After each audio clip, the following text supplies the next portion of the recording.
Hello everyone, welcome back to the channel. I hope you're all doing well. Thank you for joining me on another behind the shot video. Now this one was a shoot that I did a while back, and I actually used two video lights for this, not strobe lights, continuous LED daylight balanced video lights. Now both lights were modified using an Octa box, and we had one directly overhead just in front of the model, kind of filtering and feathering down, and then we had one off about 45 degrees to camera right, and that was coming in more like a key. So the fill was from above, the key was 45 degrees. Both Octa boxes, both giving very nice soft light. Camera settings were different this time. We were using 1/50th of a second because we're not using flash, we're not working with sync speeds. Aperture was about f4. I opened up the aperture to let in enough light, and then the ISO was around about 500. Now the reason why I used the video lights was simply because I was also shooting video, and I wanted one light setup that was consistent between both the video and the photo shoot. And once I'd set this up, I didn't have to change it. I could move between the photography and the videography quite seamlessly without any issue, without any delays. Now I'm shooting on the 24-70 on the Canon 5D Mark III, but I will be going through right now the editing and the grading process that I used to get the final look. Now hopefully if you find this video useful at any point, you will be hitting that like button. Really appreciate that. And we've nearly hit 11,000 subscribers, which is fantastic. It only seemed like yesterday when I hit 10,000. Let's head over to Photoshop now and let's get on with the edit. So this is the image that I've chosen for this edit. Let's quickly go through the process. I've done this similar process in many of my other videos, so I'm not going to do this in a very slow manner. I'm going to try and work through it fairly quick. Start off, we'll make a new layer. I'm going to add my frequency separation action, and I'm going to come right down here to the low frequency layer, select my mixer brush tool, the settings you can see over here, and I'm going to start off by just lifting some of this lightness up underneath the eye because I feel it's a little bit too dark. So I'm just pushing the light area up into the shadows. I'll do that a little bit on the side of the nose as well, and I'll pull down some of this light area onto the lip here, just so it's not as dark. And as I'm doing this, I'm also at the same time smoothing out some of these tones. The texture is not being affected because we are working on the low frequency layer. If you're not sure about frequency separation, there are tons of tutorials out there. I suggest you go check those out. I won't be going through those now because it will just take too long. So let's just work with that. Let's turn that off and turn that back on, and you'll see we'll just very quickly fix that. Let's come up here to the hair. I'm going to pick the healing brush. I'm just going to work over the top there. I'm going to get rid of some of these stray hairs. And I'm not bothered right now that, we're removing texture and so forth. It's not an important thing for me right now, because I'm going to fix that in the next step. So often I will just work a little bit rough, a little bit sloppy, you could say, initially. It's not a big deal. Let's come back to the low frequency layer. Let's get our mixer brush, and then let's just smooth out some of that area. Okay, let's zoom out and let's see what we're getting. Let's go before, after. Looks nice. That area now has become totally unrecognizable in the sense that you don't see anything wrong there. I'm just going to smooth out that forehead area there. Let's do an on and an off, and look how nice and quick that was. I still see a little bit of work here needs doing, so I'm just going to literally massage that a little bit until I get what I want. Let's do that again. That looks good to me. Let's see if there's anything on the arms. Okay, we've got some veins down here. I'm just going to pull some of this value here. All this is doing is just reducing it. It's not eliminating, it is just reducing, and that is really all I want to do. Maybe I'll come in and just use the healing brush tool again and see. Yep, I'll just get rid of a little bit of this. Some of these bumps here. I'll just get rid of that one on the hand. Okay, that's enough for me there. Again, I'm not overly doing it right now. I'm just keeping it fairly natural and subtle. Don't want to go crazy with it. Also, I think I want to go with a square composition on this one. So what I will do now is I will merge all of these layers down together into one. And that's my before and after on the skin. And then I will use the crop tool. I'm going to come out here. Let's pull this out. Hang on, let's clear that first. And let's hold down the Alt key whilst we pull out. That will make sure both sides are being enlarged together. I'm going to make sure I've got content aware on. I'll hit the Enter key and we'll see what Photoshop does for us here.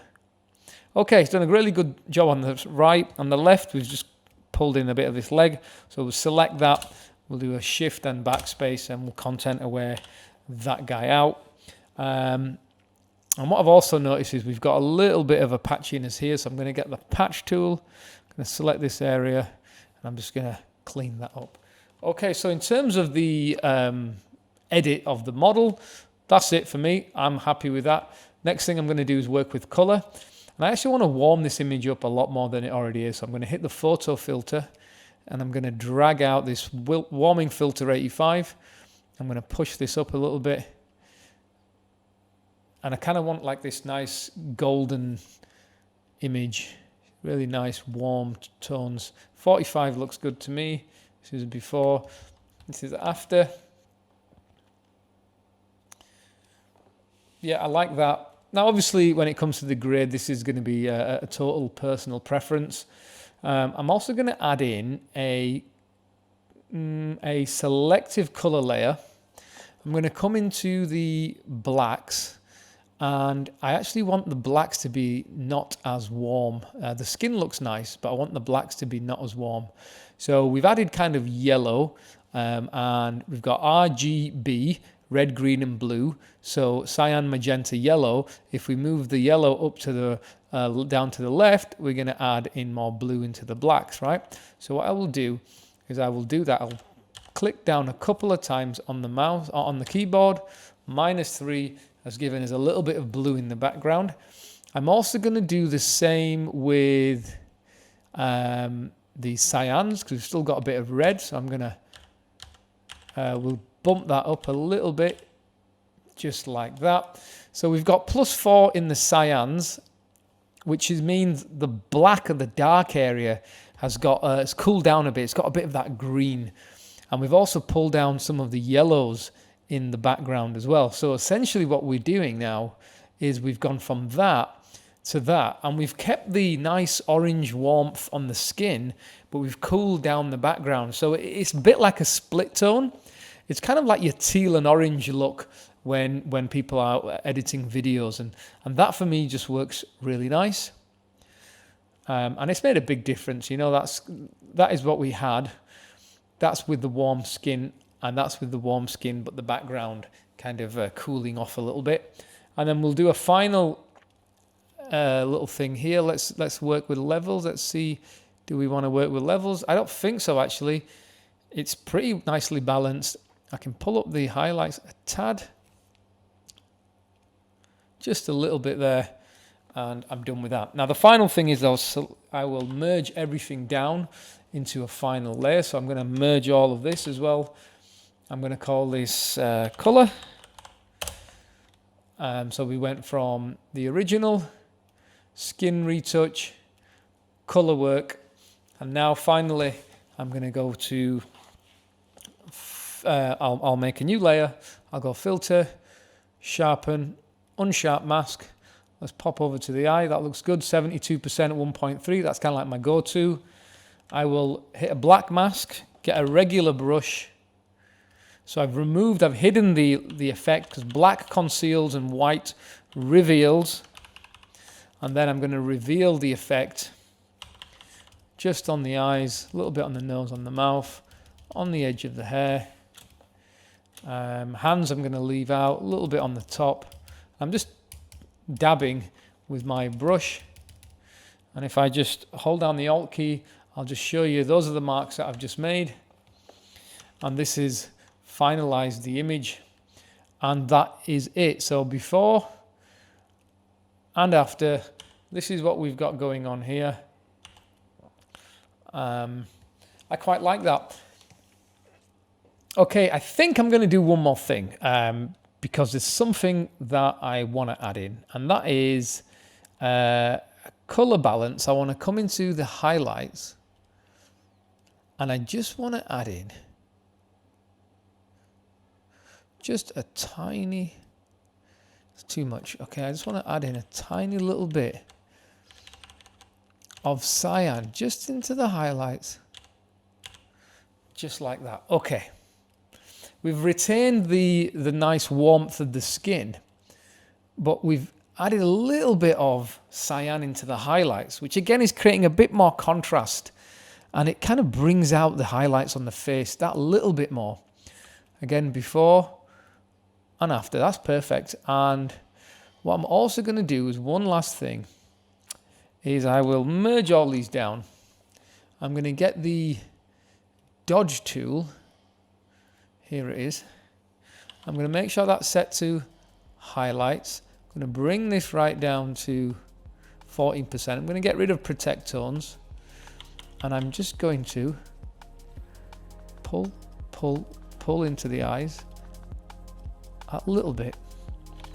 I'm also just going to add a little bit here and here. So I've just added a little bit of pop in the eye. Add a bit more here. And a bit more there. I love that now. The eyes look amazing.